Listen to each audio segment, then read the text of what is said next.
Alléluia. On bénit le Seigneur. Aujourd'hui, nous allons aller directement.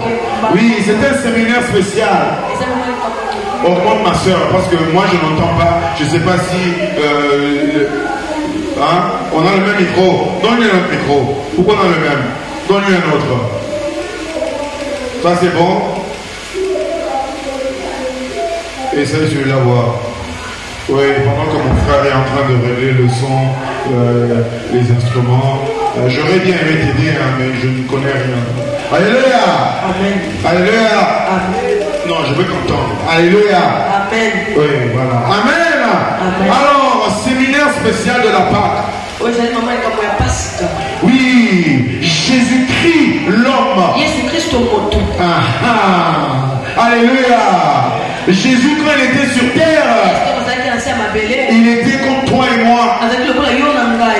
Il n'avait rien de plus, il n'avait rien de moins. C'était un être humain, entièrement, totalement, complètement. Alléluia. Oui, donc Dieu nous a mis à cœur de parler du sauveur de l'humanité, mais en regardant l'homme, pas nécessairement sa partie divine, parce que Jésus est totalement Dieu et il est totalement homme. Tu ne peux pas regarder un si tu refuses l'autre. C'est pour ça qu'il y a des gens dans le monde qui croient en Jésus comme un prophète, mais ils ne croient pas en lui comme un fils de Dieu. Pour ces gens, je suis désolé, ils ne seront pas sauvés. Alléluia. Mais il y va de même pour celui qui accepte sa divinité, mais qui ne veut pas reconnaître son humanité. Alléluia. Parce que la divinité te révèle le Père, mais son humanité te montre ce que tu dois faire. Alléluia, mon frère, ma soeur. Rapidement, Jésus-Christ homme. C'est ça le titre. 1 Timothée chapitre 2 verset 5. 1 Timothée 2, 5. Mon frère, ne joue pas les notes individuelles, joue les accords. Voilà, oui. Voilà. Oh, alléluia. Dieu bénisse mon frère. Alléluia. Merci Seigneur. Oui. 1 Timothée chapitre 2 verset 5. Car il y a un seul Dieu et un seul médiateur, un seul négociateur entre Dieu et les hommes. Jésus-Christ homme. Pas Jésus-Christ agneau. Pas Jésus-Christ esprit. Pas Jésus-Christ sa majesté divine. Jésus-Christ l'homme, l'être humain, chair et os. Alléluia. Nous avons 4 jours ensuite dimanche. Nous allons voir Jésus-Christ dans 4 aspects. Je ne veux pas vous le donner tous, parce que je donne tous les titres, oui ou non? Oui ou non? Non? Non? Oui? Non? Oui? Non? Bon, c'est 50-50. Non? Alléluia. Aujourd'hui, on parle de sa naissance et sa croissance. C'est très important. Dieu veut que tu reconnaisses le Fils de Dieu qui t'a sauvé. C'est pas seulement la croix qui t'a sauvé. Depuis sa naissance, il a commencé à te montrer le chemin au salut. Quand Jésus-Christ dit je suis le chemin, la vérité et la vie, il ne parle pas seulement des paraboles qu'il t'a donné. Il ne parle pas seulement de la parole qu'il t'a donnée. Mais il parle de sa vie à lui-même depuis sa naissance. Ésaïe chapitre 9 verset 5. Ésaïe 9, 5. Car un enfant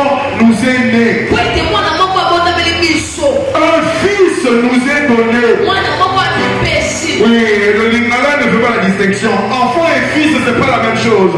Alléluia. L'enfant, c'est le bébé qui doit grandir. Le fils, c'est le grand qui est mature. Alléluia. Alléluia. L'enfant, c'est celui qui doit grandir.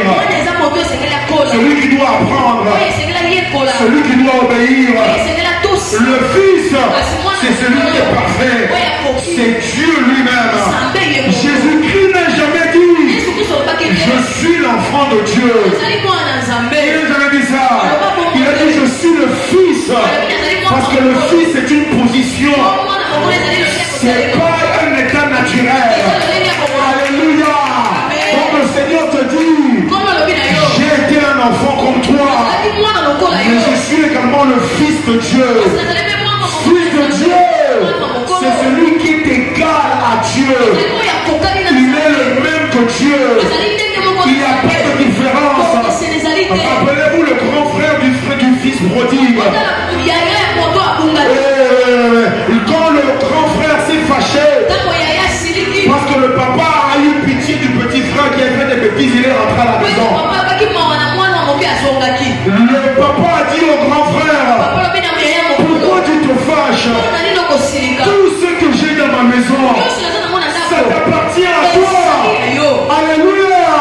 C'est pour ça que les Juifs étaient fâchés avec Jésus. Quand il disait je suis fils, ça veut dire je suis Dieu. Oh, mais le Seigneur va te montrer aujourd'hui que tu vas commencer un enfant, mais lui est le chemin qui te montre pour atteindre l'état de fils dans tous les domaines. Un fils nous est donné et la domination reposera sur son épaule. On l'appellera admirable, conseiller, Dieu puissant, Père éternel, Prince de la paix. Rapidement on va. Il y a beaucoup de versets. Notez, j'explique. Notez, j'explique. Je suis désolé. La Pâque, je vous donne des versets. Alléluia. La Pâque, vous devez avoir des versets. Parce que ce que nous célébrons, c'est la fondation de notre foi. Alléluia. Notre fondation n'est pas un prophète. Notre fondation n'est pas un pasteur. Mais c'est Christ crucifié. Christ enterré.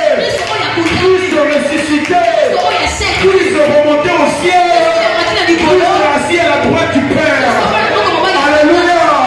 Premièrement, l'enfant, oui, origine humaine, nature divine. Alléluia.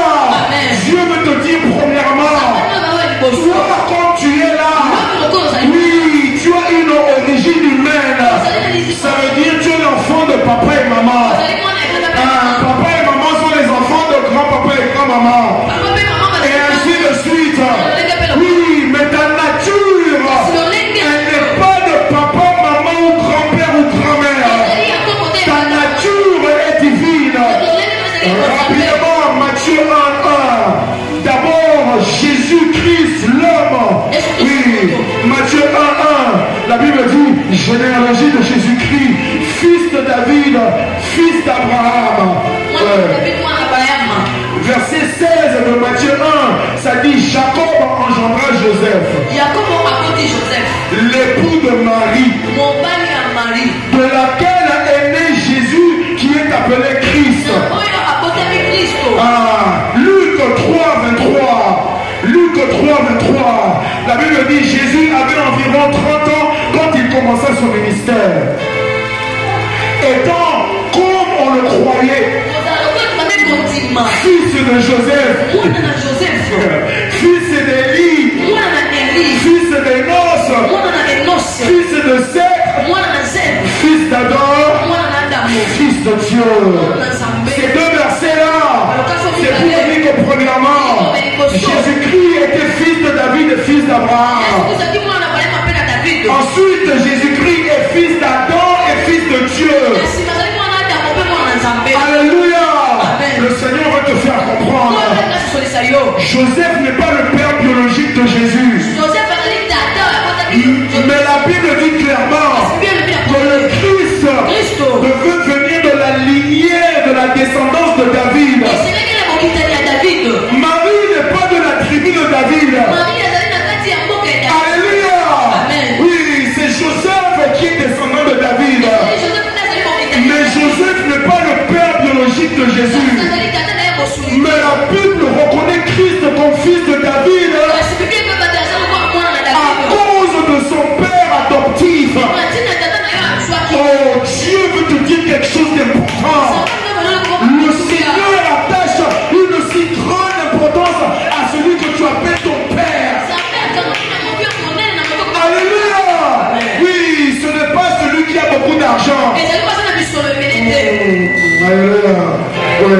qu'aujourd'hui, oui, on t'appelle papa.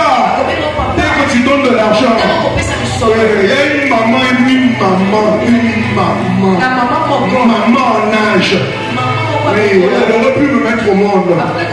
Bon, je comprends, il y a aussi le respect là-bas. Oui, mais quand même, hein? Elle me dit papa, je dis non, maman, alléluia, je comprends ça, mais il faut faire attention. Dieu montre l'importance du Père. Parce que c'est par le Père que tu reçois ton héritage. Alléluia. Christ n'a pas de légitimité s'il n'est pas descendant de David. Parce que Dieu a fait la promesse à David. Dieu a dit à David, puisque tu as voulu me bâtir un temple, moi Dieu, je vais te bâtir ta destinée, ta descendance. Et comment je vais le faire? Je vais établir ton trône pour l'éternité. Il ne manquera jamais un descendant de David sur le trône à perpétuité. Alléluia. Oui, Israël a continué. Après David, il y a eu plusieurs rois. Israël s'est divisé.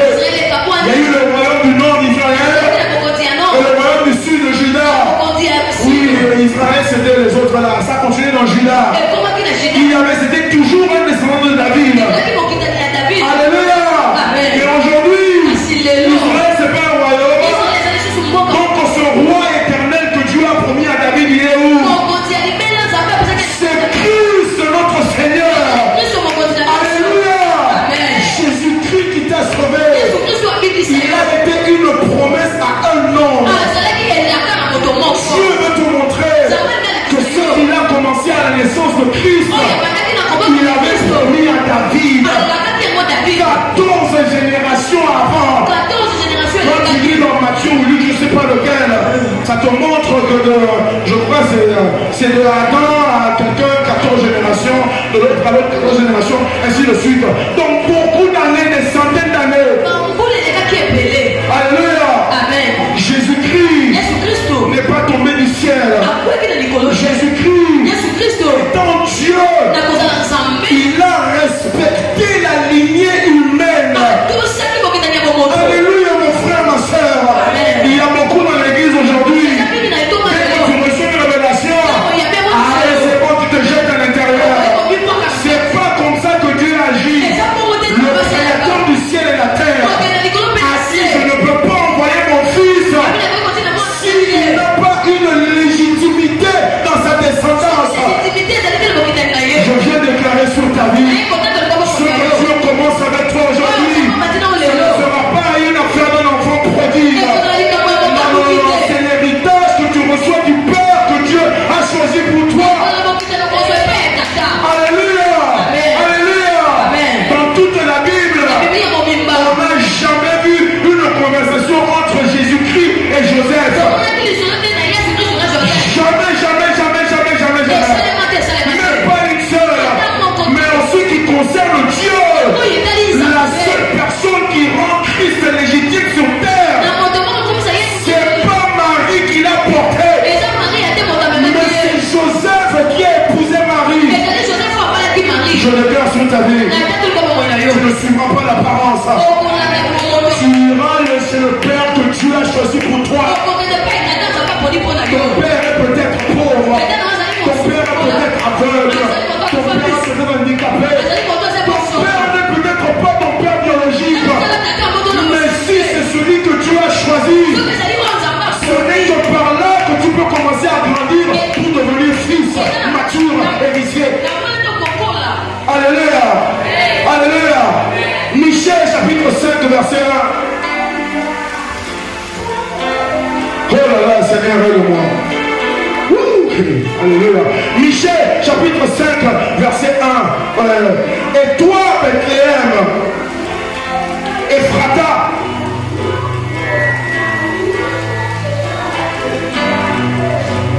interprète ma soeur, c'est pas content de pause.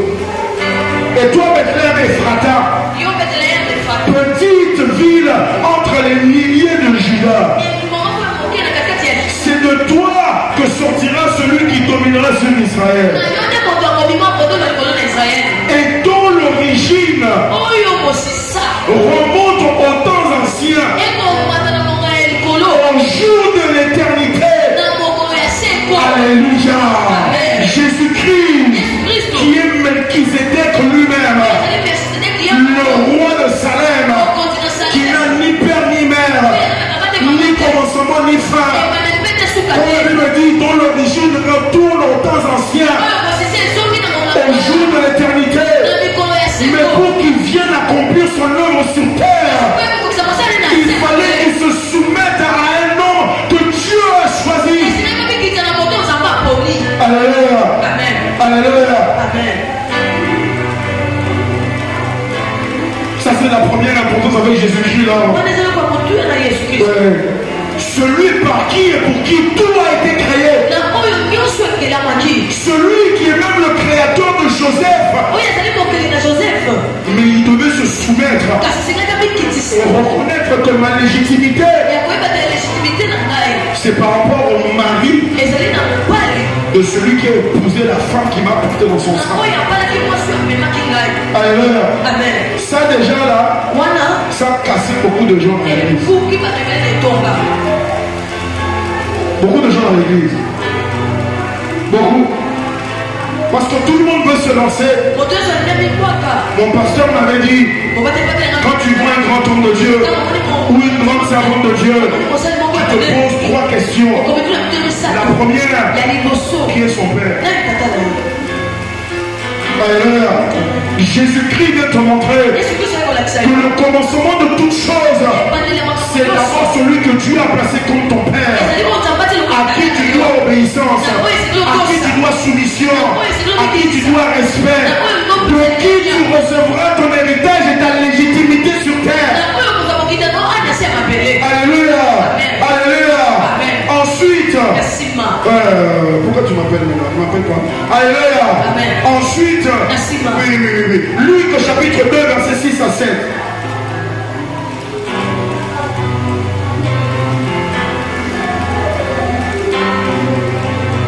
Oui, je transpire, ça rentre dans mes yeux. Luc chapitre 2, versets 6 à 7. Pendant qu'ils étaient là, le temps où Marie devait accoucher arriva.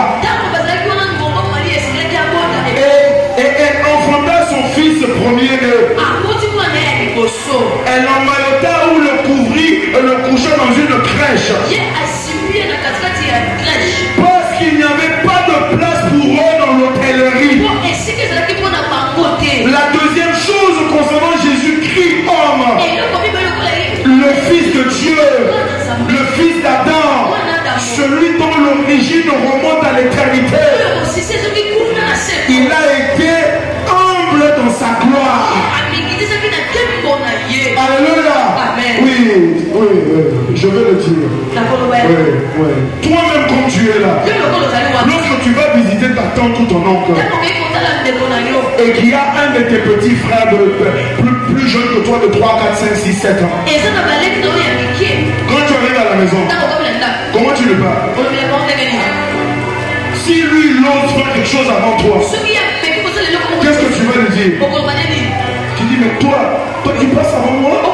Tu oublies que je suis mon grand frère? Mais Dieu veut te montrer le créateur de l'univers, celui par qui toute chose existe. Quand son temps pour arriver dans sa création a finalement atteint son heure, la Bible dit, il n'avait pas de place. Alléluia. Si c'est moi qui suis le président, je m'en vais au stade et vous me dites qu'il n'y a pas de place, je vais vous faire arrêter vous tous. Mais le Créateur, quand c'était son heure pour arriver, il a pas envoyé un cortège angélique pour aller préparer le plus beau palace dans le pays. La Bible dit, l'heure a sonné, Marie doit accoucher, Joseph a l'argent à la poche, mais il n'y a pas de place. Jésus-Christ l'homme, le créateur, le sauveur, le rédempteur arrive sur terre et il n'y a pas de place pour lui. On n'a même pas envoyé les anges pour lui préparer un endroit. Alléluia. Jésus-Christ l'homme, c'est l'humilité dans sa gloire. Quand il arrive, ce n'est pas pour s'annoncer. Quand il arrive, c'est pour se soumettre à la volonté de son Père. Donc si Dieu te dit, tu dois entrer à tel endroit, rester pour aussi longtemps, ne rien dire, ne rien faire. Mon frère, ma soeur, je prie pour toi de la même capacité que Christ le Sauveur a eu. Tu auras la même. Moi, je suis convaincu. Oui, nous les êtres humains, quand nous sommes nés, oui, je crois que c'est le choc de la naissance qui nous fait tout oublier. Oui, donc toi, là, toi, va me contredire, c'est pas mon problème. Moi, je suis dans la Bible. Toi, reste dans ton ici. Alors, oui, moi, je suis sûr que selon comme tu as créé l'homme, ta mémoire devrait être parfaite même à partir de ta naissance. Mais on oublie, non seulement qu'on était bébé, mais même qu'on était petit enfant. Mais moi je crois que Christ avait le souvenir de tout, même quand il était dans le ventre. J'ai pas de preuve, mais la Bible dit, Dieu n'oublie pas. Jésus-Christ est Dieu, n'est-ce pas? Hein? Donc si Jésus-Christ est Dieu, alors comment il va oublier? Seigneur Jésus-Christ, il savait tout, conscient de tout, il n'a jamais rien oublié. C'est peut-être pour ça, pour une des raisons pour lesquelles Jésus n'a jamais appelé Marie maman. Alléluia. Oui, il n'a jamais appelé maman. Il n'a même pas appelé mère. Oui. Une seule fois à la crucifixion. Mais quand il disait mère, il ne disait pas ma mère à moi. Il parlait à Jean, son disciple, pour dire fils, voici ta mère. Elle n'est pas ma mère à moi. Alléluia. Donc ce Jésus-là, quand il arrive à sa naissance, lui qui connaît tout, qui voit tout, qui sait tout, il a créé le ventre dans lequel il a grandi, dans le corps de Marie. Mais quand il arrive sur terre, l'humilité. Parce que Dieu avait dit qu'il doit naître à Bethléem. Et pourquoi Bethléem? À cause de la promesse que Dieu a faite à David. Donc Christ étant le sauveur, il n'a pas dit non, moi il faut que je change les choses. Non, moi le créateur, je ne peux pas les naître dans une petite ville là de Juda. Jésus-Christ l'homme, plein de gloire, majesté. Oui, il brille plus fort que le soleil. Celui par qui tout a été fait. Mais quand c'est son heure d'arriver, il suit les instructions du Père. Il se soumet. On n'a jamais appelé Jésus Jésus créateur du monde entier. On l'a toujours appelé fils de David. Je prie pour toi mon frère, ma soeur, pendant que tu es en train de grandir dans ta profession, dans ton appel, dans ton ministère, dans ta maison, dans ton mariage, dans ta famille, tu vas toujours te laisser appeler fils ou fille de ton Père. Alléluia. Tu ne vas jamais lever ta tête au-dessus de celle de ton Père. Parce que Jésus-Christ, l'homme, ne l'a jamais fait. À partir de sa naissance. Alléluia. Absalom, un des fils de David. C'était là. Si Jésus-Christ avait la plénitude de la divinité en lui. Jésus-Christ avait la plénitude de la divinité en lui. Absalom, le fils de David, il avait la plénitude de l'orgueil en lui.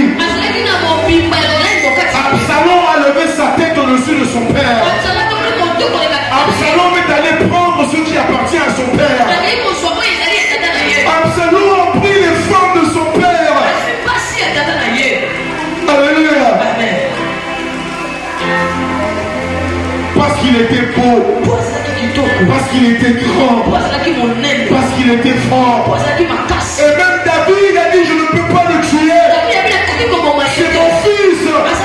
David pleure, il prie pour lui. Mais Absalom fait des bêtises. Oh, nous rendons grâce à Dieu que le sauveur de l'humanité n'ait pas été Absalom. Parce qu'après tout, Dieu avait promis à David que c'est à travers lui que le Christ viendrait. Merci Seigneur d'avoir attendu. Merci Seigneur que nous n'avons pas pris Absalom, ni Jéroboam, ni Josias, ni Aser, ni tous les autres qui ont suivi. Merci Seigneur d'avoir attendu l'accomplissement des temps pour que Christ naisse dans toute humilité. Alléluia. Jésus-Christ l'homme humble, pourtant il a toute la gloire. Tu es le plus intelligent, mais tu ne parles pas. Tu écoutes les autres, tu aides les autres. Tu n'es pas interprète. On ne t'achète pas de l'eau, mais tu vas acheter l'eau pour l'interprète. Tu ne viens pas réclamer de l'eau pour toi-même. Alléluia. Alléluia. C'est ça Jésus-Christ l'homme. C'est ça qui t'appelle à faire. Jésus n'a pas commencé à être ton exemple à partir de son baptême. Jésus-Christ a été ton exemple à partir de sa conception dans le ventre de Marie. Alléluia. Alléluia. Oh, on va terminer. Gloire à Dieu. Ouais. Oh, maintenant, on va terminer. Je pense, j'espère. Maintenant, nous allons voir les 5 premières rencontres que Jésus-Christ l'homme a eues.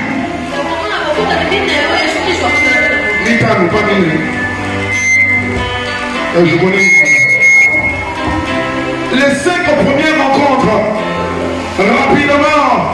Matthieu chapitre 2 verset 10 à 11. Matthieu 2 10 à 11. Quand ils aperçurent l'étoile, ils furent saisis d'une grande joie. Ils entrèrent dans la maison. Ils ont vu le petit enfant avec Marie, sa mère, et ils se sont prosternés, ils l'ont adoré. Ils ont ouvert ensuite leur trésor et ils lui ont donné en présent de l'or, de l'encens et la myrrhe. Alléluia. La Bible parle des rois mages. C'est pas 3 rois mages, c'est les rois mages, les rois de l'Est. Ils sont venus, ils sont arrivés en Israël, entrés à Jérusalem. Ils ne sont pas allés voir les sacrificateurs. Non, ils ne sont pas allés voir les conseillers. Ce sont des rois. Donc ils sont partis voir le roi en Israël. Et ça c'était Hérode. Qu'est-ce qu'ils ont dit à Hérode? Où est l'enfant roi qui va naître? Alléluia. Jésus-Christ dans son humilité, depuis sa naissance, avec sa nature divine, avec sa gloire dans son esprit. Rappelez-vous, Jésus l'avait montré une seule fois.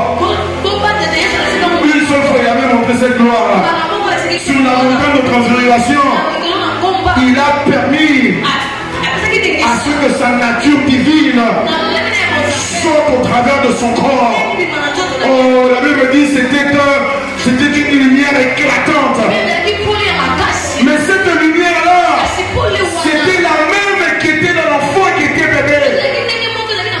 C'était la même lumière qui était dans l'enfant qui était en train de naître. La Bible montre, premièrement, c'est pas Jésus qui s'est annoncé, mais c'est les visites qu'il a eues qui étaient en train de l'annoncer. Je déclare sur ta vie, pendant que toi tu gardes silence, pendant que tu restes humble, pendant que tu t'occupes de ce que Dieu t'a confié, c'est Dieu lui-même qui va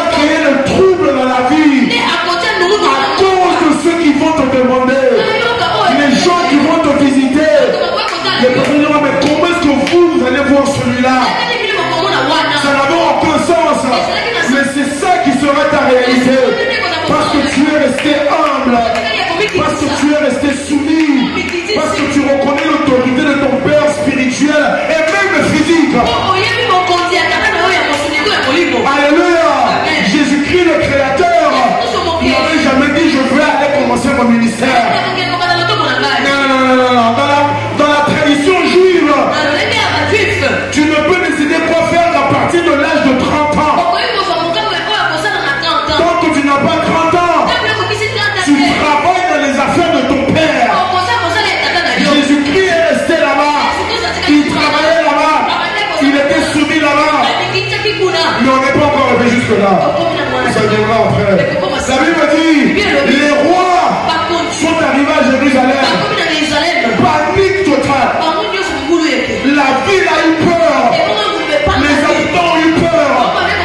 Ne regardez pas ces petits qu'on voit à la télé là. 3 petits hommes barbus sur 3 chameaux en train de venir tranquillement. C'était pas comme ça. Ce que la Bible veut dire, c'est que quand ils sont entrés dans Jérusalem, on aurait cru que c'est un coup d'État.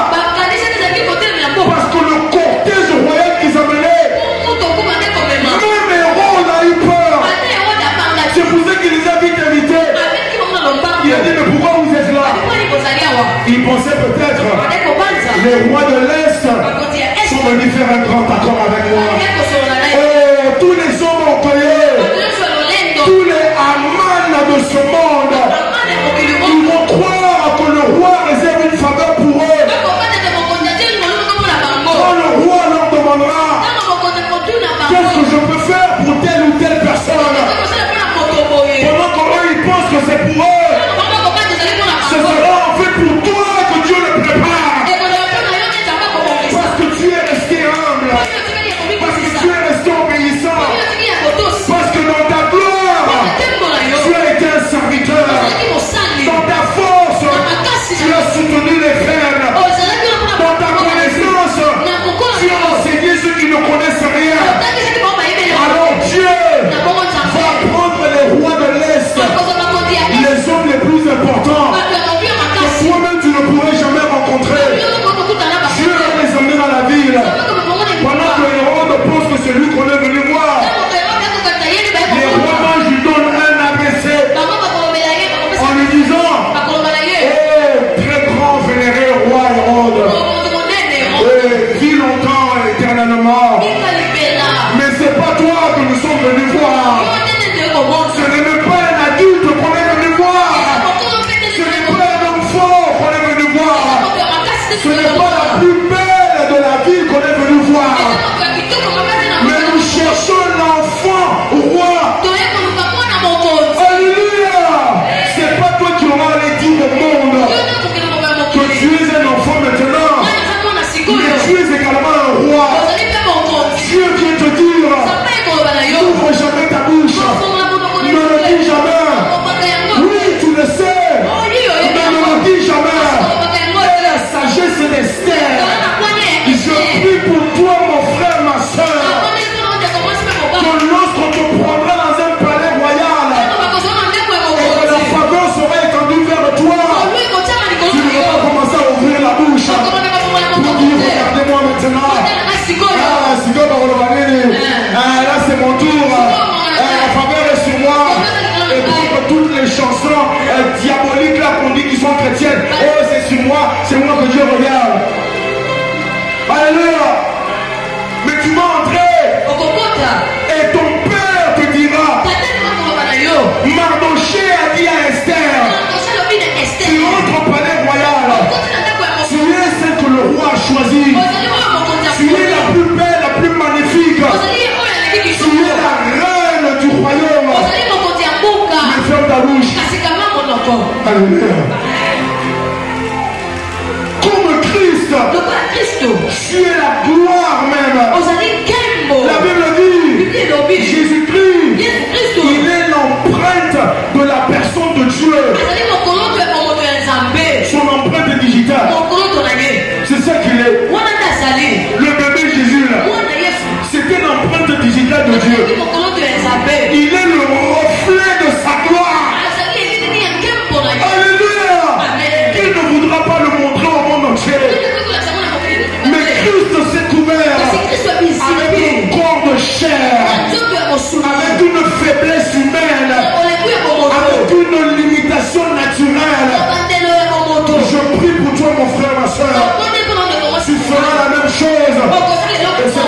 les rois vont arriver, ils vont demander et on dira nous cherchons tel frère. Le directeur dira vous pouvez me parler à moi. Le chef va lui dire c'est pas moi que je suis venu voir. Oui, c'est Dieu qui amènera ton nom dans le conseil des grands. C'est pas toi qui vas suivre les gens pour commencer à les supplier. La Bible dit les rois mages, on les a montré le chemin.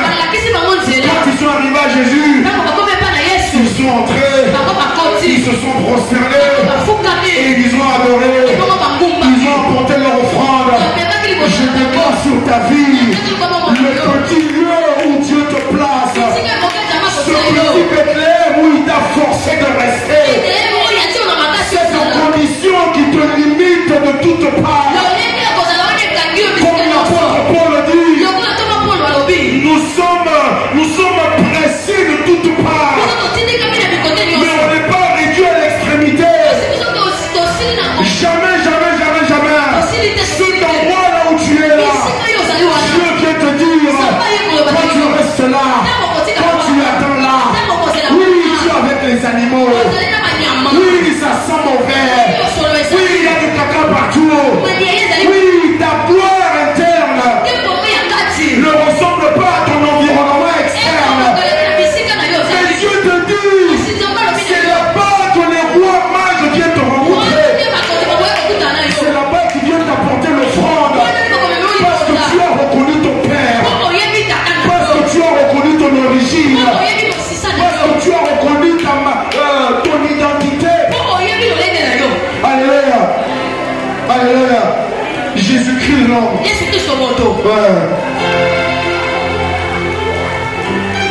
C'est le roi qui a été adoré par des rois. Tu seras le médecin qui sera élevé par des médecins. C'est pas des infirmiers qui vont parler de toi. C'est le spécialiste professeur docteur Gilbert, je ne sais pas quoi, de la France, avec 40 ans d'expérience. C'est lui qui mentionnera ton nom. Parce que tu restes dans ton Bethléem. Tu sais que tu es capable, mais tu ne prends pas les choses avant le temps de Dieu. Oh, je prie pour toi, mon frère, ma soeur. Tu attendras toujours le temps de Dieu. Et ce que Dieu a préparé pour toi viendra te rencontrer sans effort de ta part, sans manipulation de ta part. Alléluia. Deuxième rencontre que Jésus-Christ a eue. Luc chapitre 2, versets 8 à 20. Vous pouvez le lire vous-même. Luc 2, 8 à 20. Après que les rois mages aient adoré, ils ont apporté toutes les offrandes. Pour qu'est-ce que c'est les rois qui ont rencontré Jésus? Les sacrificateurs qui connaissent bien la loi. Les pharisiens qui connaissent bien la loi. Eux qui ont indiqué à Hérode où est-ce que le Christ doit naître. Ce ne sont pas eux qui sont allés rencontrer le Christ, le bébé enfant. Alléluia. Les seules personnes qui étaient autorisées à rencontrer Jésus, c'est celles à qui Christ pouvait s'identifier dans leur fonction, leur rôle et leur autorité. Dieu ne t'amènera pas des faux rien. Alléluia. Tu seras choqué par les gens qui vont te demander audience. Tu seras choqué. Tu seras comme Mephibosheth. Quand David viendra te chercher à l'Odébar, tu diras à David, qu'est-ce que mon Seigneur, qu'est-ce que le directeur, qu'est-ce que le patron, le président peut chercher en moi qui ne suis qu'un chien mort. Ah, mais Dieu te dit, à tes yeux tu es un chien mort, mais à ses yeux à lui, tu es l'empreinte de sa personne, tu es le reflet de sa gloire, parce que tu as démontré sa nature divine.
les bergers en train de surveiller le troupeau. La Bible dit l'ange leur est apparu dans une lumière éclatante.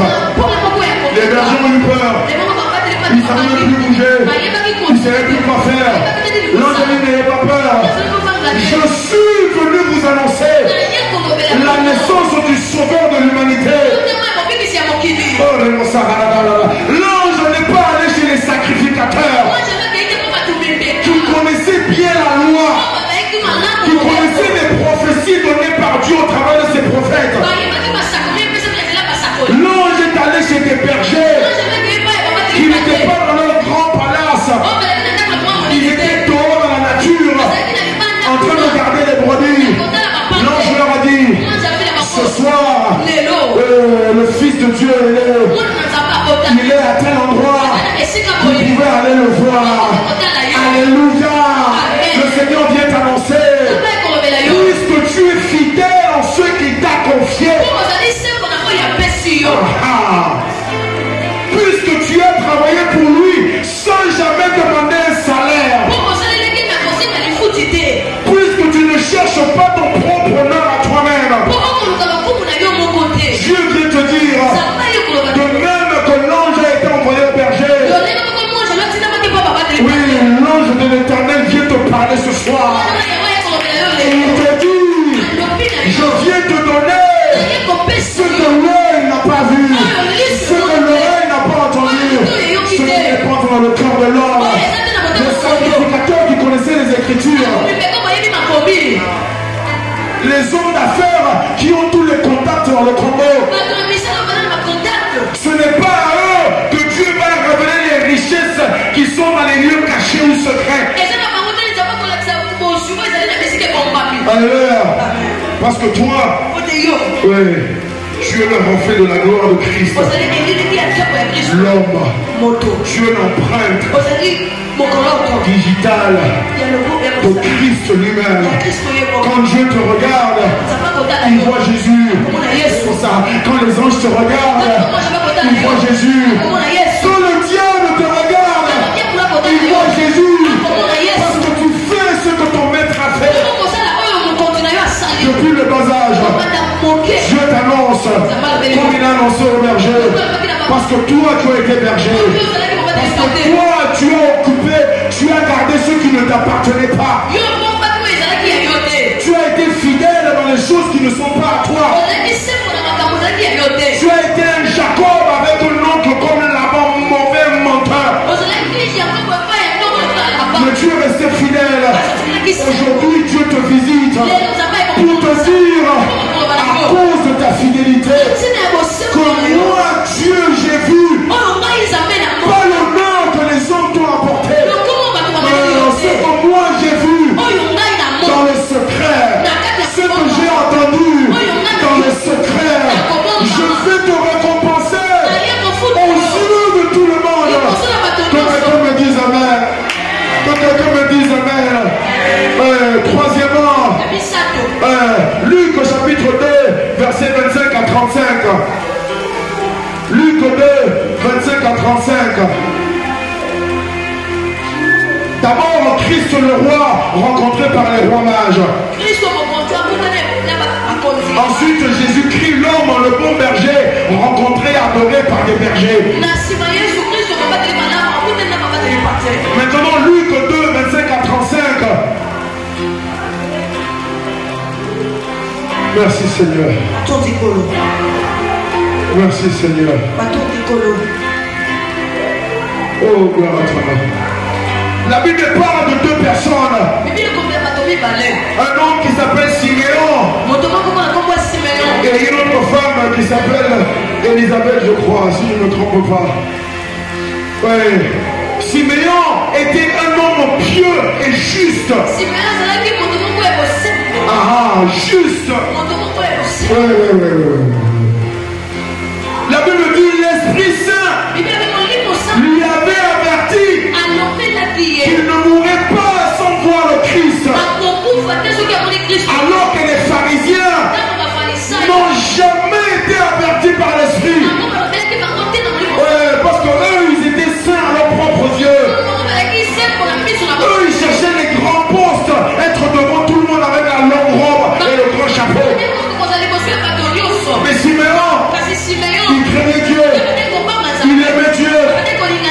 il attendait le royaume. Il croyait en la parole. Quand la Bible dit qu'il était juste, je te rappelle rapidement que la justice de Dieu ne s'obtient que par la foi. Ça veut dire que Siméon croyait en la parole. C'était pas comme les sacrificateurs, pas comme les pharisiens. Ils peuvent te réciter toute la Bible, mais ils ne croient en rien du tout. Le Seigneur vient t'annoncer parce que tu crois, parce que tu as cru, parce que tu continues de croire. C'est à toi que l'Esprit viendra annoncer les choses à venir. Alléluia, mon frère, ma soeur. Et il y avait une autre femme, toujours dans le temple, qui était une veuve. Mais la Bible dit, elle n'a vécu que 7 ans avec son mari. Son mari est mort, elle est restée veuve dans le temple, à prier et à jeûner. Elle avait plus de 80 ans. Alléluia. En ce temps-là, les femmes se mariaient jeunes. Quand on se mariait, c'était même pas une femme, c'était une fille. Parce que Marie avait peut-être 14 ou 15 ans. C'est à cet âge-là qu'on se marie. Permettez-moi de dire, une fois qu'une fille me dit une femme, comprenez, si vous ne comprenez pas, laissez ça passer. Dès que tu veux une femme, ton papa te fait déjà candidat pour être marié. La Bible dit que cette jeune fille-là n'a eu que 7 ans avec son mari. Quand son mari est mort, elle n'est pas allée chercher notre plaisir. C'est pas qu'il y a quelque chose de mauvais là-bas, mais elle a préféré aller à l'église pour prier, pour jeûner, pour prier, pour jeûner, pour prier, pour jeûner. Je viens te dire, parce que tu as prié, parce que tu as jeûné, parce que tu as entendu, parce que tu as demandé, parce que tu as cru, le Seigneur vient se montrer à toi et non pas au docteur de la loi. Le Seigneur t'amène à toi ce qu'il avait promis au monde entier. Alléluia. Comme Joseph et Marie sont allés au temple et qu'ils ont rencontré Siméon, c'était après que Jésus était circoncis. Dans la loi de Moïse, quand la femme accouche, si elle a eu un garçon, elle doit passer 38 jours dans l'isolement pour se purifier. Oui, là on va un peu dans la théologie. 38 jours. Ouais. Et après ces 38 jours, elle doit venir avec son mari et l'enfant au temple pour apporter une offrande et consacrer le Fils à Dieu. Parce que Dieu avait dit à Israël, tout premier-né mâle, vous le consacrerez à moi l'Éternel. Donc alors ils partent. C'est un sacrificateur qui doit recevoir l'enfant. La Bible n'a pas vraiment dit que Siméon était sacrificateur. Ça m'a dit qu'il était au temple. Parce que Dieu l'a dit d'être là-bas. Ça dit qu'il était juste. Ça dit qu'il était saint. Et quand Joseph et Marie viennent avec Jésus, c'est pas un sacrificateur qui prend Jésus, mais c'est Siméon lui-même. Oh mon frère, ma soeur, reçois ce que tu attends de Dieu. Reçois ce que tu attends de Dieu. Dieu viendra te rencontrer au même endroit où toi tu le cherchais. Je déclare sur ta vie tous les jeûnes que tu as fait, toutes les prières que tu as prononcées pendant toutes ces années. Je crois qu'elle s'appelle Anne la prophétesse, la Bible dit. Une prophétesse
Seigneur.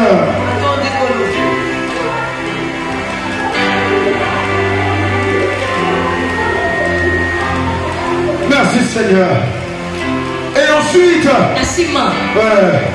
la dernière personne a rencontré Christ. Luc chapitre 2, verset 46 à 47. Luc 2, 46 à 47. La Bible dit au bout de 3 jours, ils trouvèrent Jésus dans le temple, assis au milieu des docteurs, les écoutant et les interrogeant. Tous ceux qui entendaient Jésus étaient frappés de son intelligence et de ses réponses. Alléluia. Alléluia. Jésus est finalement parti au temple pour rencontrer le docteur. Parce que tu continues dans sa parole. Parce que tu pries, tu dis Seigneur, ouvre mes yeux afin que je puisse voir les merveilles qui sont dans ta parole. Parce que tu cherches la révélation de Christ dans toutes les Écritures. Et non pas une révélation pour aller te vanter devant les gens. Le Seigneur vient te dire, celui que tu cherchais dans la Bible, c'est lui qui va venir s'asseoir avec toi. C'est lui qui va venir s'asseoir avec toi. C'est lui qui va venir parler avec toi. C'est lui qui va te révéler les secrets de la vie. C'est lui qui va te poser des questions. Mais c'est pas toi qui répondras. La Bible dit, le docteur était assis. Jésus les interrogeait. Mais c'est pas eux qui répondaient. Jésus va te poser la question. Et tu vas croire que c'est toi qui dois répondre. La question qu'il te pose, c'est pour te révéler ton plus grand besoin que tu as. Lorsque tu en deviens conscient, c'est lui qui te donnera la réponse. Alléluia. La Bible dit, Jésus interrogeait, mais les docteurs étaient choqués de la réponse de Christ. C'est une phrase qui n'a pas de sens. Si tu me poses une question, c'est moi de répondre. Non, toi tu me poses la question et tu réponds pour moi. Et moi je suis choqué. Parce que ta réponse que tu me donnes est au-dessus, au-delà de celle que moi j'aurais pu te donner. Alléluia. Dieu vient te révéler ses secrets. C'est ça Jésus-Christ l'homme. C'est ça Jésus-Christ l'homme. Et là il est toujours enfant. Ce passage-là, Jésus a 12 ans. 12.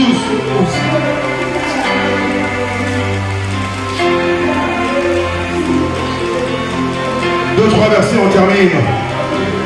Luc chapitre 2, verset 40. Luc 2, verset 40. Jésus-Christ l'homme, sa naissance et sa croissance. Luc 2, 40. Or, l'enfant croissait et se fortifiait. Il était rempli de sagesse et la gloire de Dieu était sur lui. Alléluia. Ça c'est juste après sa naissance. Quand il était encore bébé, quand il était encore caché, protégé par Joseph.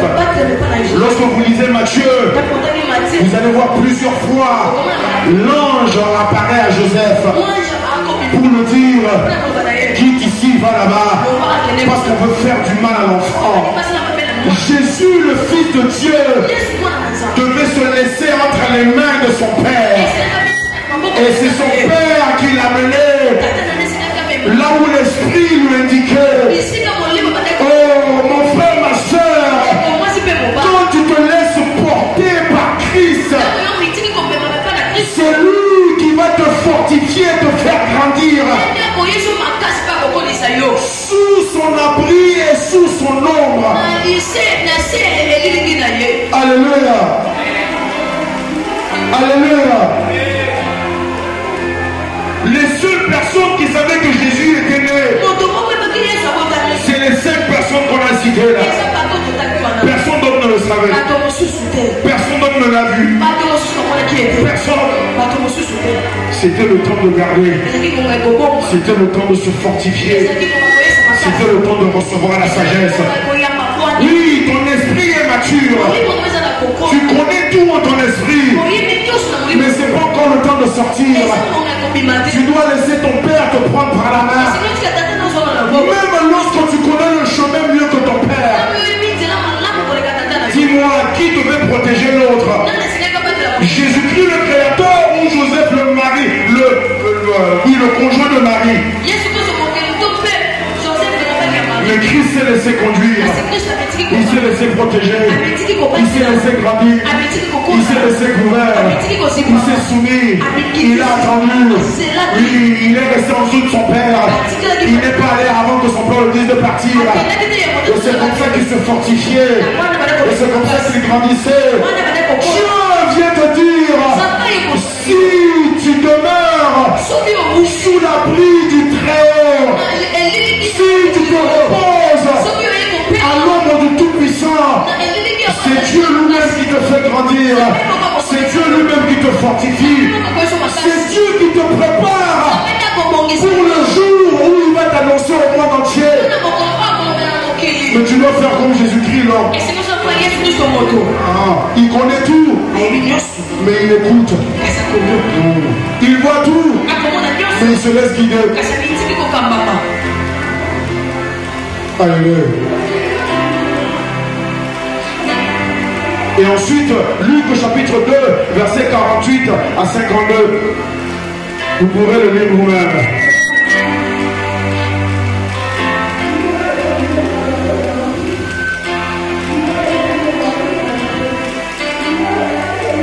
Quand les parents de Jésus l'ont retrouvé au temple lorsqu'il avait 12 ans, au verset 52 de Luc 2, la Bible dit,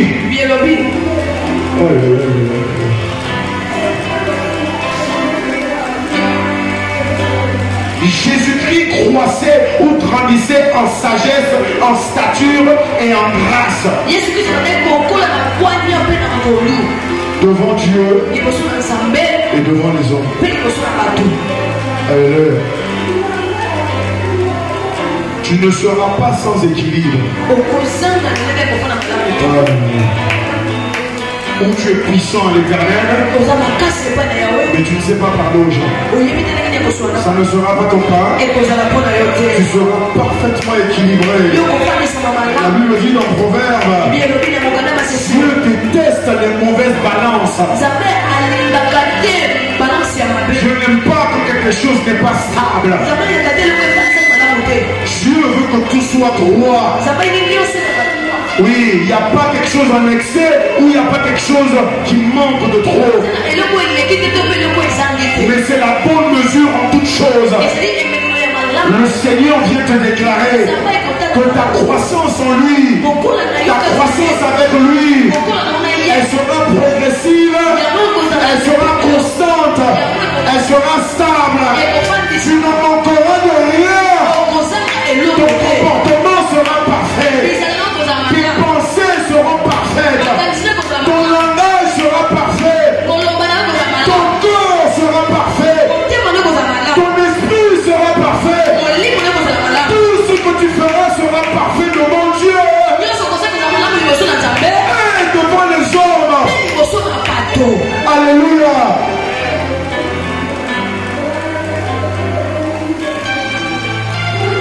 Alors, que dire de tout ça? Que dire de tout ça? Éphésiens chapitre 5, 1 à 2. Éphésiens 5, 1 à 2. La Bible dit, devenez donc les imitateurs de Dieu, comme des enfants bien-aimés. Marchez dans l'amour, à l'exemple de Christ l'homme, qui nous a aimés et qui s'est livré lui-même à Dieu pour nous comme une offrande et un sacrifice de bonne odeur. Ouais, Christ, Jésus-Christ l'homme, il est ton exemple.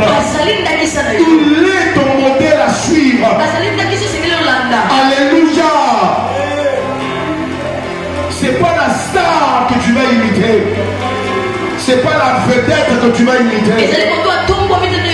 C'est pas le président que tu vas imiter. C'est pas le plus riche que tu vas imiter. Mais c'est Christ ton rédempteur.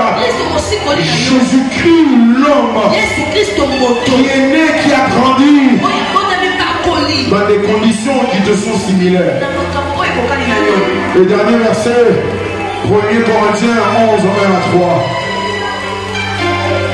1 Corinthiens 11, 1 à 3. Je lis juste le premier verset. L'apôtre Paul dit: soyez mes imitateurs à moi, comme moi-même je suis imitateur de Christ. On va se mettre debout. On se met debout. Alléluia. Jésus-Christ l'homme. C'est pour te montrer l'exemple. Jésus-Christ l'homme. C'est pour mettre ton modèle. Jésus-Christ l'homme. C'est pour t'amener à manifester ta nature divine dans ton corps humain. Oh, ton corps est très important pour toi. Il ne faut pas le mépriser. Parce que Jésus-Christ, avant qu'il aille à la croix, il a dit au Père: ne laisse pas mon corps pourrir. Tu ne laisseras pas ton corps pourrir. Tu ne laisseras pas ton corps pourrir. Tu ne laisseras pas ton corps être souillé. Tu ne laisseras pas ton corps être abusé. Tu ne laisseras pas ton corps être séduit. Non. Tu garderas ton corps comme Jésus s'est gardé lui-même en tant qu'homme. Même à sa mort, il n'a pas dit: Seigneur, moi je rentre auprès de toi. Le corps là, tu peux le laisser là-bas. Comme nous on jette un ancien vêtement. Jésus n'a pas fait ça. Il a dit: ce corps est important. Parce que si je n'ai pas le corps, je ne peux pas être ton exemple à toi. Tu vas élever ta voix. Tu vas dire: Seigneur, Jésus-Christ, mon rédempteur, tout ce que tu as été depuis ta naissance jusqu'à avant ton baptême, aide-moi à être la même personne. Élève ta voix et commence à prier. Seigneur, prends mes yeux, que mes yeux soient tes yeux. Seigneur, que mes oreilles soient tes oreilles, que ma bouche soit ta bouche, que mes mains soient tes mains, que mes jambes soient tes jambes, comme tu as été sur terre, que je sois la même personne ici et maintenant. Dieu tout-puissant, toi qui as manifesté ta nature divine dans ton corps, c'est humain et terrestre. Aide-moi à faire la même chose. Parce que je suis esprit, mais je vis dans un corps. La Bible me dit: nous portons ces trésors dans des vases de terre.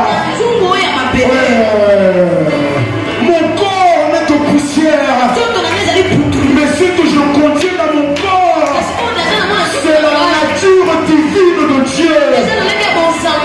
Mais si j'ai pas mon corps, je ne peux pas manifester ta nature à moi. Alors, comme tu as gardé ton corps au Christ, je viens te prier. Aide-moi à faire la même chose. Aide-moi à prendre soin de mes pensées. Aide-moi à prendre soin de ce que je regarde. Faire attention à ce que je regarde. Faire attention à ce que j'entends. Faire attention à ce que je dis. Faire attention là où je vais. Faire attention avec qui je marche. Faire attention avec qui je parle. Faire attention là où je m'arrête.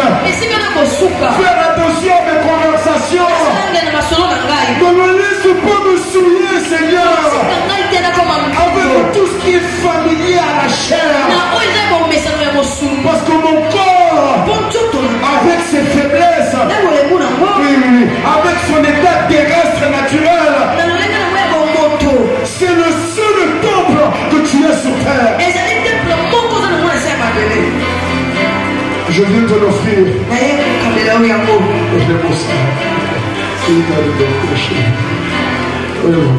Jésus-Christ a dit, tu n'as voulu ni sacrifice, ni taureau, tu n'en as pas voulu, mais tu m'as préparé encore. Tu m'as préparé encore.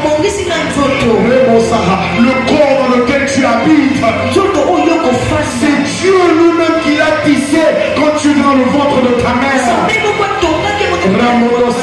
De même que Christ a pris soin de son corps en accomplissant la volonté de Dieu, c'est le même que toi aussi. Ton corps, c'est pour servir l'Éternel. Oui, parce que comme Christ, tu es divin dans l'humain.